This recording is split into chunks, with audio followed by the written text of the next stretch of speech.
Welcome back to the Deep Dive. The show where we tear through all that competitive data. Exactly. We strip away the noise, the chatter, and we get to the core knowledge you need to actually win. Mm-hmm.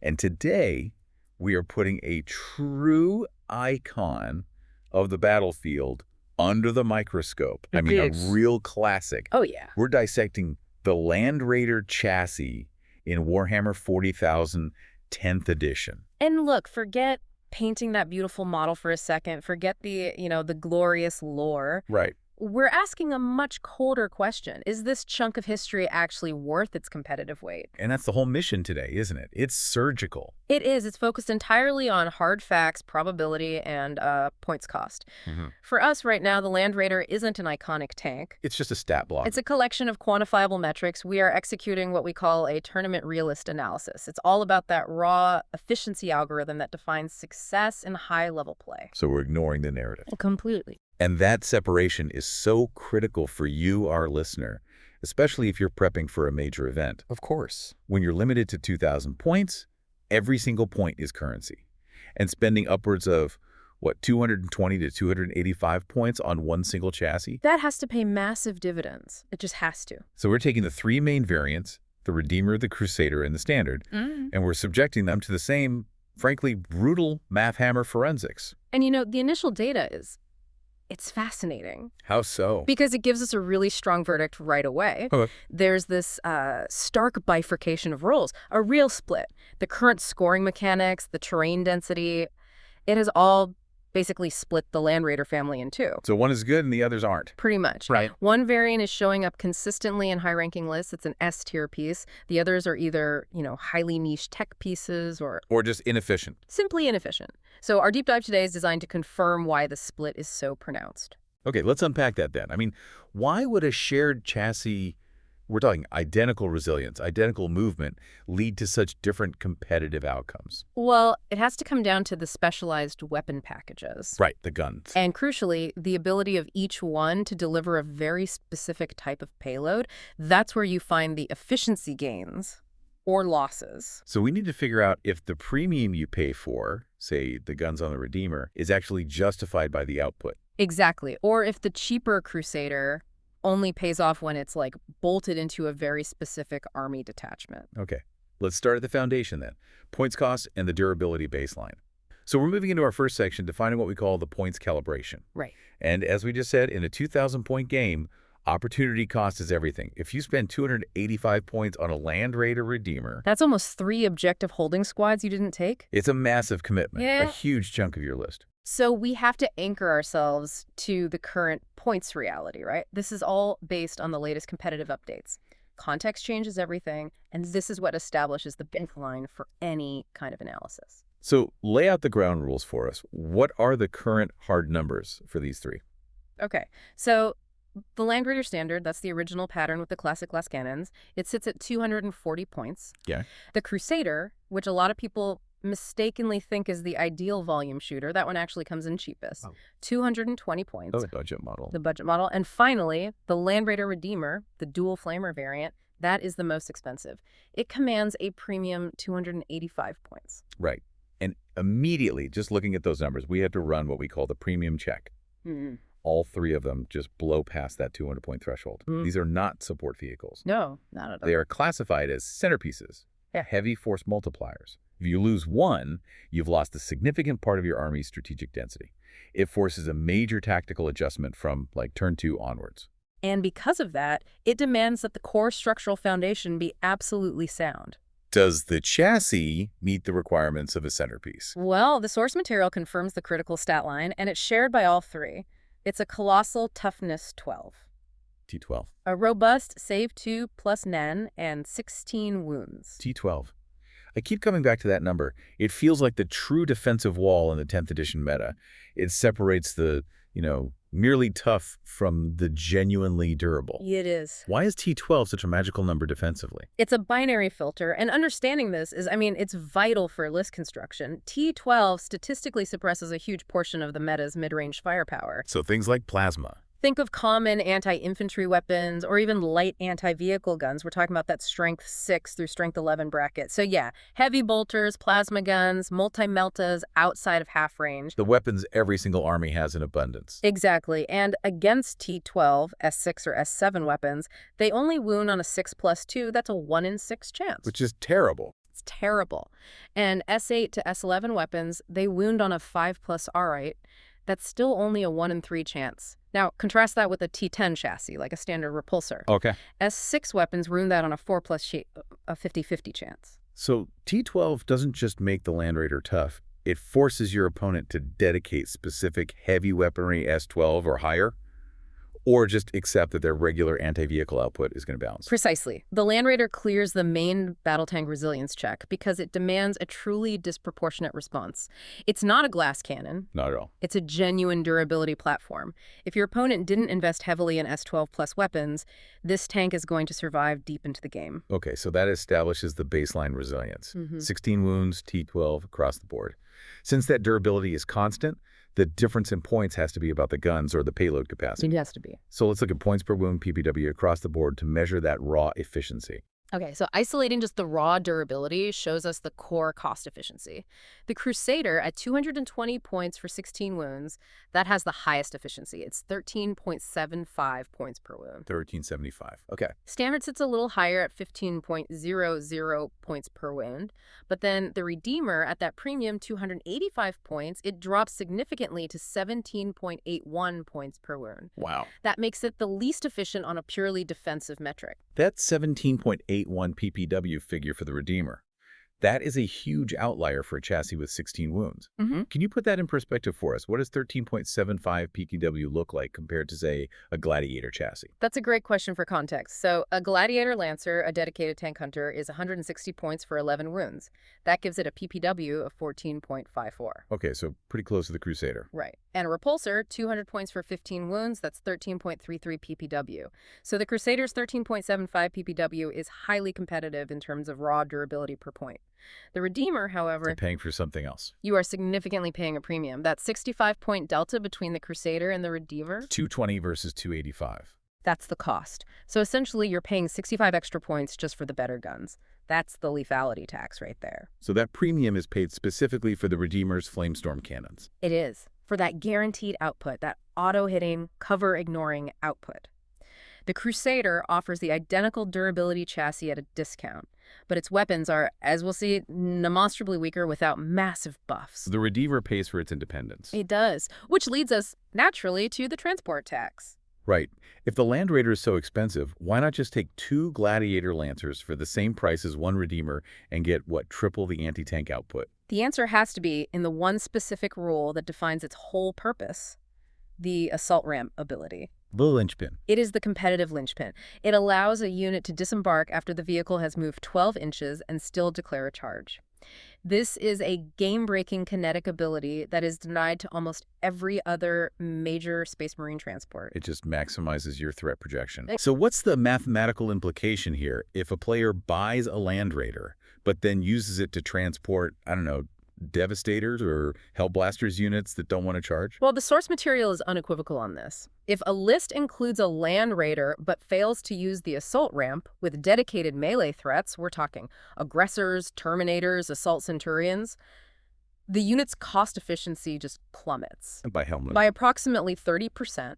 The Land Raider becomes this overcosted, subpar gun platform. Can you give us a hard currency example of that wasted investment? Sure. Take the Land Raider Standard at 240 points. Compare that to the Gladiator and Lancer at 160. Okay. The Lancer gives you excellent, reliable anti-tank output. If you use the standard Land Raider only for its 4 less cannons and its transport capacity is basically irrelevant. You're just using it as a slow, tough gun platform. Right. And that 80-point difference, that's the wasted investment. That's your assault ramp tax. You pay 80 points for a kinetic ability you chose to ignore. So the takeaway is, if you aren't charging with the payload, the Land Raider is, statistically speaking, a mistake.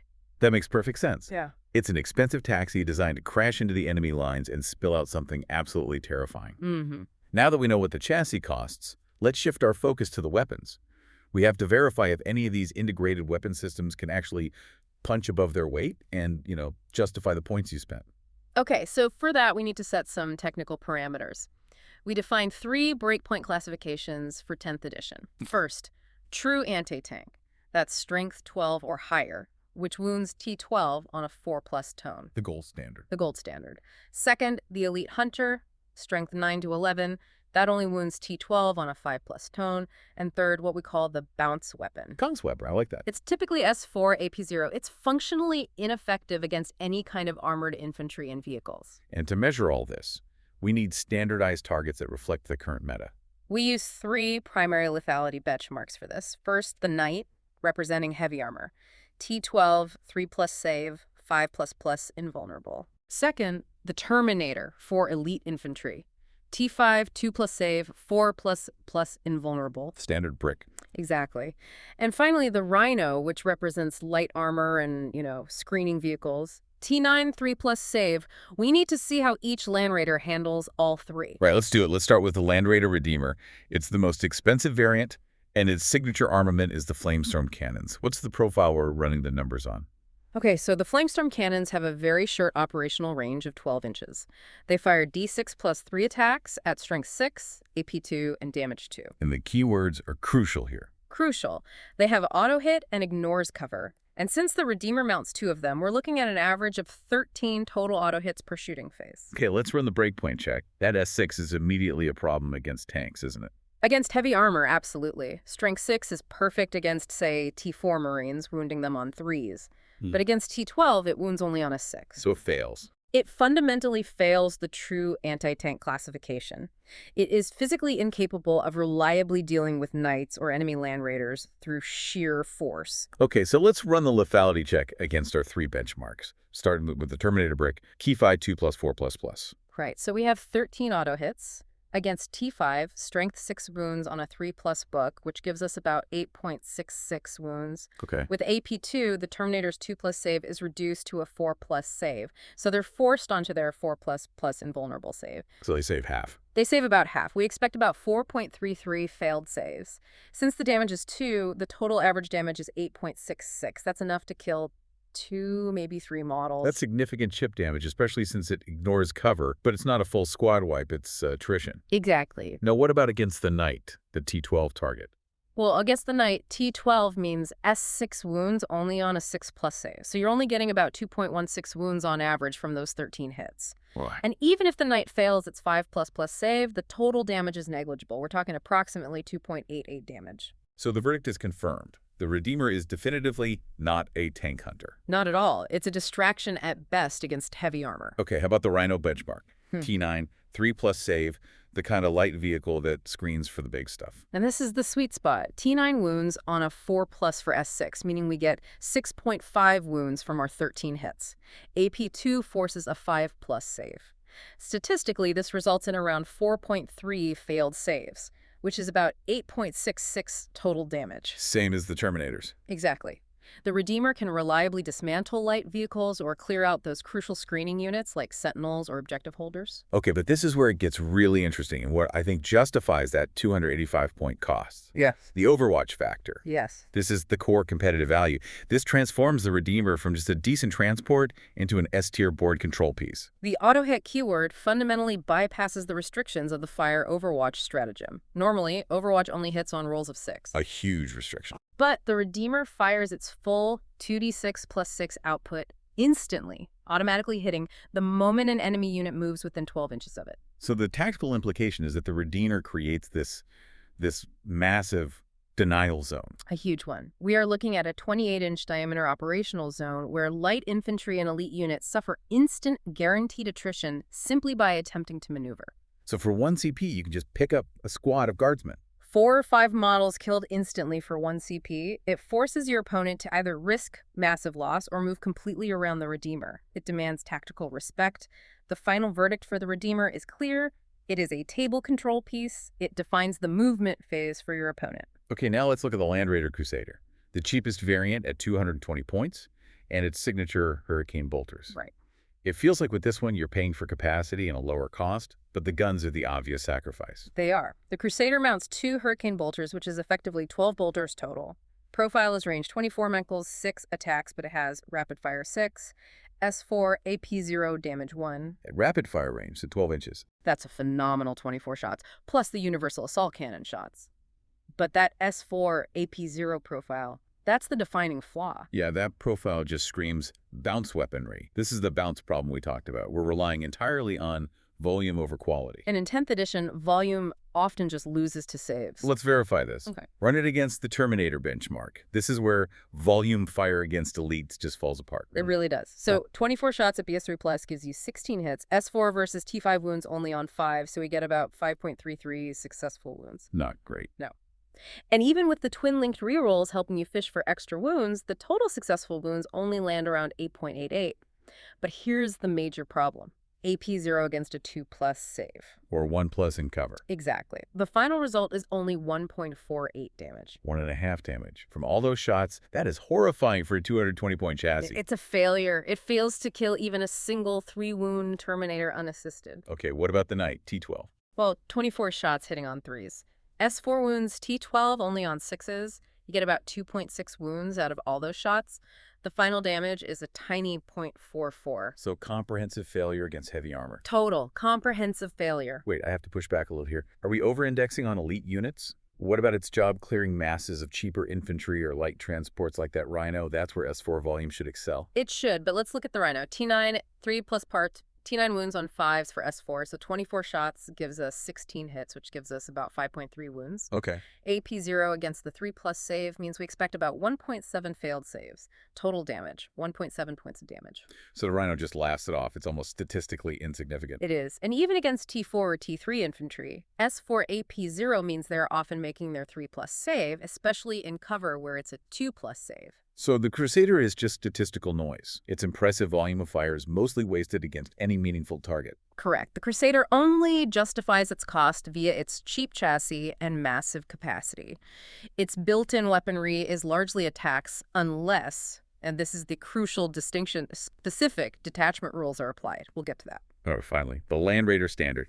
240 points and its Godhammer Last Cannons. This is the one you buy to reliably blow holes in things, right? That's the idea. The Standard mounts 2 Godhammer sponsons for 4 last cannon shots total.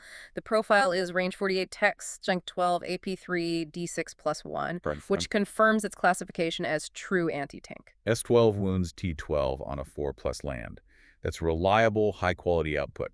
So how does it perform against our Knight benchmark? Okay, 4 shots at BS3+ gives us 2.66 hits. S12 versus T12 is 1.33 wounds. With the twin-linked reroll, we average about 2.0 total successful wounds. And the Knight has its invuln. Right. AP3 forces the Knight to use its 5++ invulnerable save. 2 failed saves multiplied by the average damage of 4.5 gives us approximately 6 damage. 6 damage. So you strip about a quarter of a Knight's health. That's decent. It's reliable. Oh, the Rhino. T9. T9 wounds on a 4+ for S12, so we get 1.33 wounds. AP3 versus the 3+ save means they fail on a 5 or 6. We see about 0.8 failed saves, which is about 3.6 damage. It's effective, but not overwhelming. So we have a clear, reliable anti-tank output. But here is the problem. The efficiency check.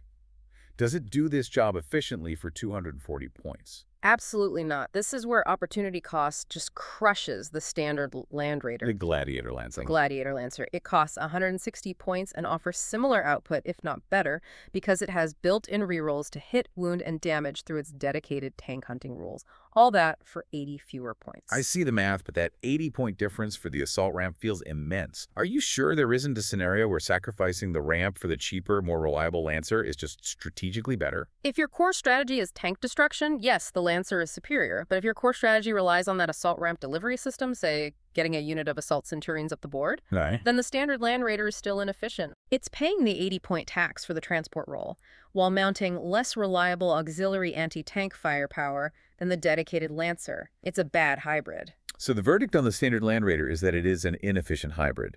You pay too much to the guns, and you pay too much for the transport if you're not taking a payload that fully utilizes the assault ramp. It is a genuine point trap. It is. Okay, before we move on, there's that one universal variable.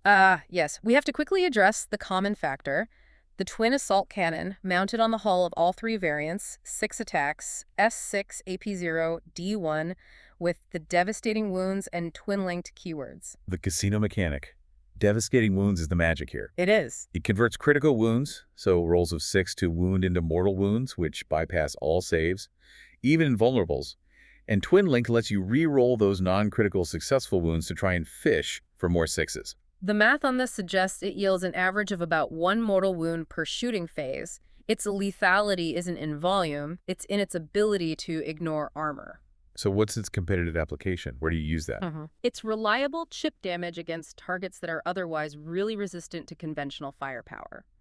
Think about models with high invulnerable saves like Citan Shards, the Avatar of Cain, or Elite Custodes units. Things that just shrug off AP3. Exactly, they shrug off high AP, but they cannot ignore mortal wounds. So this cannon guarantees a slow, painful attrition against them, even if you're not targeting them with your main guns. So it's a great mop-up tool, not your primary source of damage, but a crucial way to finish off a damaged centerpiece or bypass a frustrating invul. Precisely. It's part of the utility package, but it's never the reason you choose one chassis over another. Okay, we've established that 2 of the 3 Land Raiders are, statistically underwhelming in a vacuum. They are. But this is 10th edition.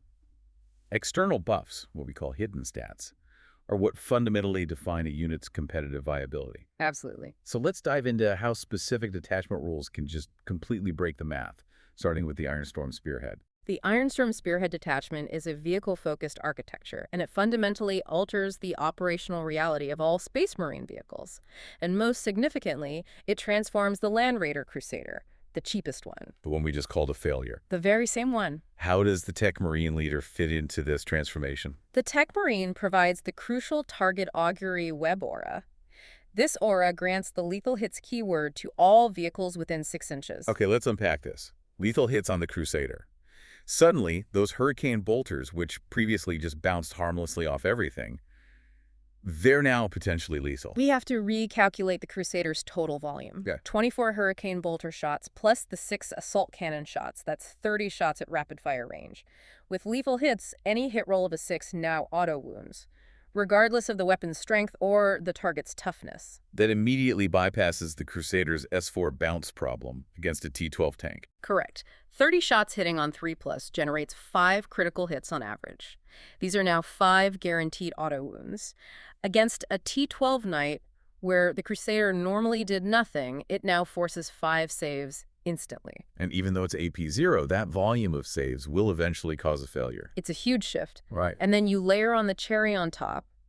The Mercy is weakness stratagem for 1 CP. Right. This grants critical hits on a 5+ for the hit roll if the target is already below its starting strength. This is where the mathematical spike becomes just devastating. It is. We're combining the Tech Marine's lethal hits with the stratagem, so now hit rolls of 5s and 6s are critical hits which auto-wound. So out of 30 total shots, hitting on 3s, you've got 5s and 6s going critical. That's a third of your hits turning into auto wounds. Well, 5 and 6s is 1/3 of the dice, so on 20 hits, that would be... Well, right, on the dice themselves. It yields an expected 10 auto wounds against a target that might be just 1 or 2 wounds down already. This is enough to force a knight to take 10 saves from a unit that was previously mathematically incapable of hurting it.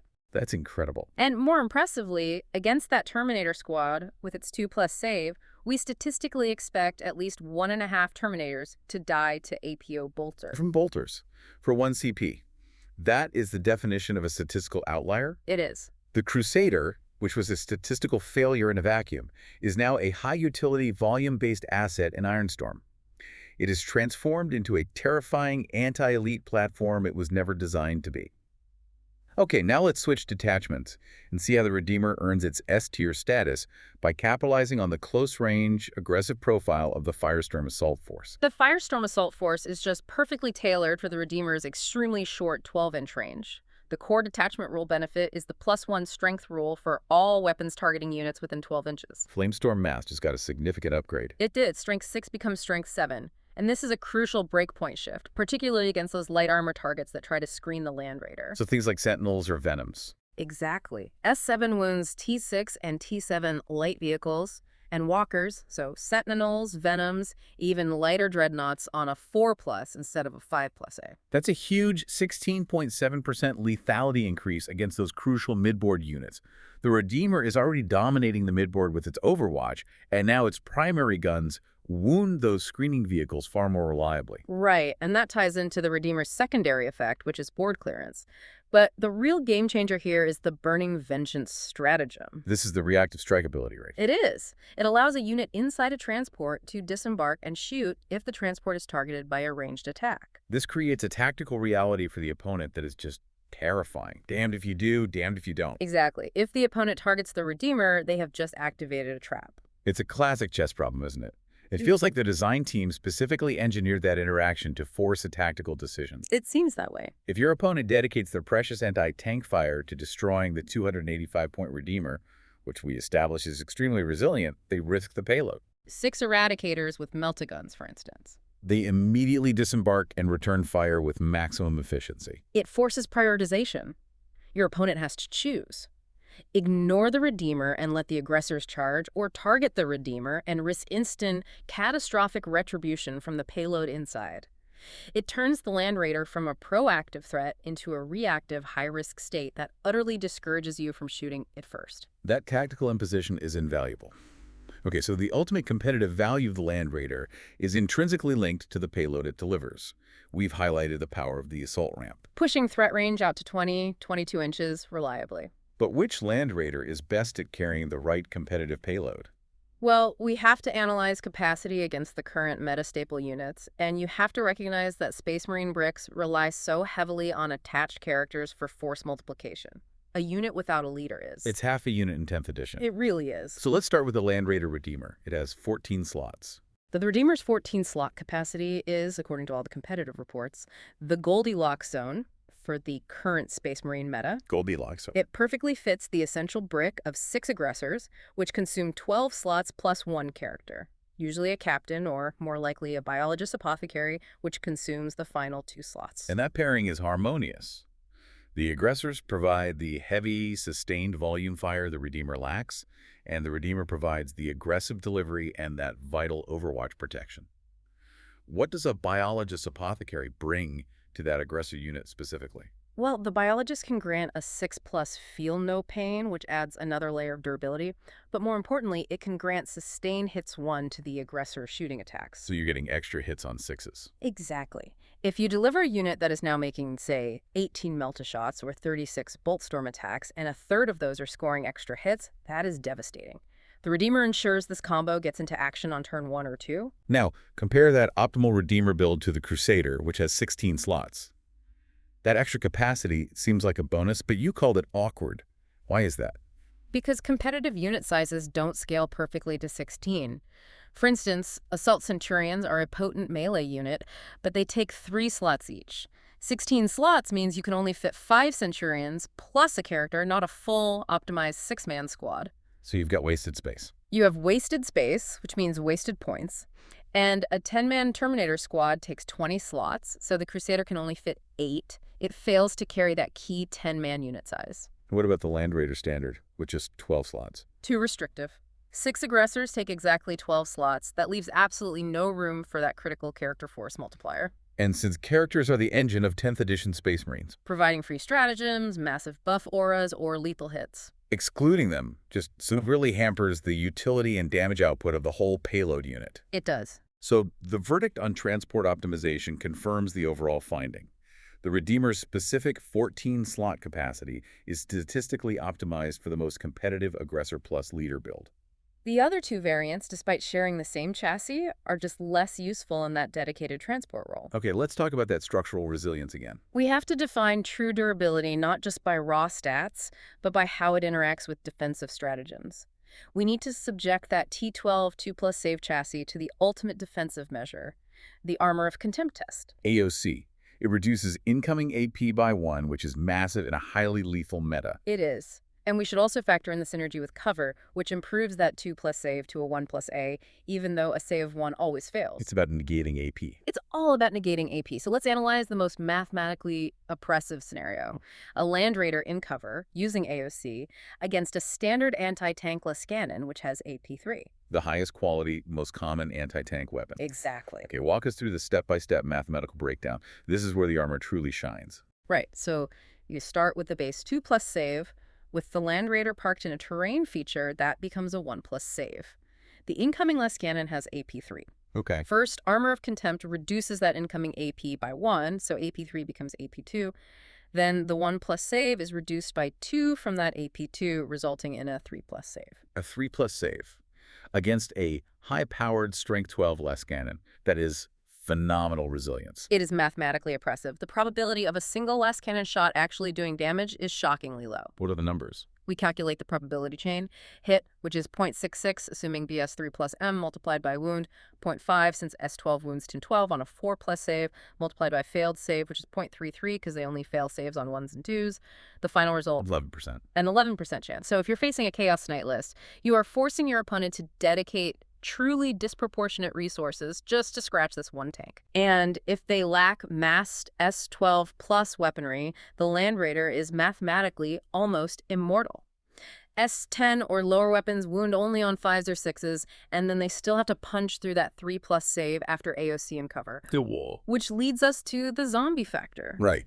The Land Raider retains its full utility even when it's reduced to 1 wound. The assault ramp ability is completely unaffected by damage degradation. And the Redeemer's best weapon. The Redeemer's greatest strength, its auto-hitting flamers, is also unaffected by the ballistic skill degradation, which drops to 4 plus say. That is such a crucial point. Most damaged vehicles become inaccurate, but the Redeemer's primary threat is immune to its own wounds. It is. So that catastrophic risk of losing it on turn 1 to an alpha strike list is highly mitigated by this defensive stack. It's designed to take a beating and keep delivering its threat. It forces the enemy to respect its existence until the very last wound is peeled off. It ensures the Redeemer delivers its payload and its disruptive output before it finally dies. We have dissected the chassis, verified the weapons, quantified the synergies, and proven the resilience. The analysis is complete. Let's deliver the final metadata brief and the synthesized competitive viability grades. Okay, the data dictates a very clear hierarchy based on competitive efficiency and utility. Let's hear it. First, the Land Raider Redeemer, competitive S tier. This is the gold standard for Space Marines right now. It is not a tank hunter. It is the primary table control and delivery system. It forces movement, it protects its payload. It uses auto-hitting weapons to punish screens, and it's all while being immune to ballistic skill degradation. It's the whole package. Okay, next up, the Crusader. Land Raider Crusader, niche, B tier. This is a specialized tech piece. It is only competitively viable in Ironstorm Spearhead. Only there, where the Tech Marine and stratagems allow its volume fire to become lethal via lethal hits. Without that synergy, it just lacks the independent threat to justify its cost. And finally, the Standard. Land Raider Standard, casual C tier, a genuine point trap. It's an inefficient hybrid. Its anti-tank output is easily outclassed by cheaper, dedicated platforms like the Lancer, and its 12-slot capacity is too restrictive for optimal competitive payloads. It forces you to leave that crucial character leader behind. So the final tactical directive is clear. Select the Redeemer. Select the Redeemer. Its ability to move 12 inches, disembark an optimal charge unit, and simultaneously clear a screening unit with a guaranteed 2d6 plus 6 auto-hitting attack provides an action economy utility that is just unmatched by the others. It's less a tank and more a board control state. The Land Raider Redeemers cost 285 points, that's nearly 15% of a 2,000-point army, is justified not merely by its resilience or its raw damage, But by its guaranteed disruption. disruption. Which brings us to our final thought for you, the learner. We established that high-cost units have to be justified by immense utility, but the Redeemer takes it a step further by forcing player action. It doesn't ask the opponent to respond, it demands it. And the question you have to ask yourself when building your list is this. How many other units in the current meta can force an opponent to change their entire deployment, their movement, and their target prioritization strategy simply by existing in the center of the table? It's a great question. The Redeemer forces the enemy to respect its 12-inch bubble. If they ignore it, they lose their screen to Overwatch, and the Aggressors charge on turn 2. If they target it, they activate the deadly payload via Burning Vengeance.